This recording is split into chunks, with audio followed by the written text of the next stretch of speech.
Assalomu alaykum hammaga. Mashinamiz Anijinda -35 nemetskiy H&D firmasini prujinasi turardi. Bitta muammo bor edi. Shu 1-2 yildan beri qiynalib yurgan edim. Ularga zavodskoy amortizator to'g'ri kelmaydi.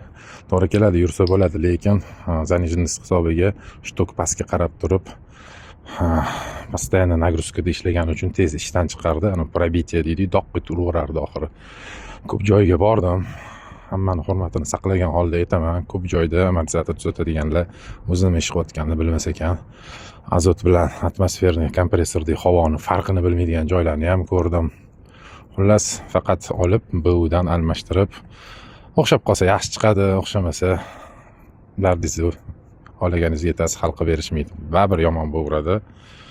Xo'sh, keyin Instagramda qidirishni boshladim. 5-6 ta chiqdi. Hammasini videosini o'rganib chiqdim. Bir ikkita joyga bordim. Xuddi shu ahvol. Lekin Amorti Pro'da videolariga yaxshilab qarasam, bitta plyusini ko'rdim. O'zbekiston takarniy stanogi bor ekan. Bu degani shu yerga yugurib borib, o'lchamlarni olib 1-2 kundan keyin qilmaydi. Joyida hammasini hal qila oladi degani. Bordim, uchrashdim. Mana shunaqa proyekt bor. Qiziq bo'lsa, boshlaylik deb aytdim Akmal akaga.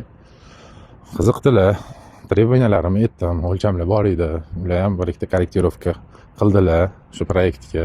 Qanaqa bo'lsa to'g'ri bo'ladi deb bir ikkita narsani o'zgartirish qildik. Faqat menga vaqt bering dedilar. Shu 2 kundan keyin chaqirdilar. Keling, tayyor, tekshirib ko'ramiz deb. Rezultatdan juda mamnunman. Zanijinni bo'lsa ham xuddi stokdagi yumshoq yuribdi. Gap yo'q. Hozircha juda mamnunman. 1-2 haftadan keyin yana aytaman.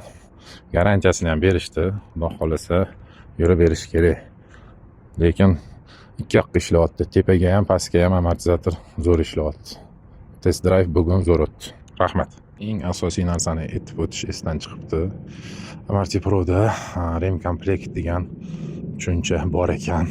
Hech qayerda ko'rmagan edim. Sanliklar, porshonlar hammasi yangi. BUdan olib, birini shapkasi ikkinchisiga tiqilmas ekan. O'shanga rem komplektdan zo'r qilib, yengidek qilib berishdi. Rahmat.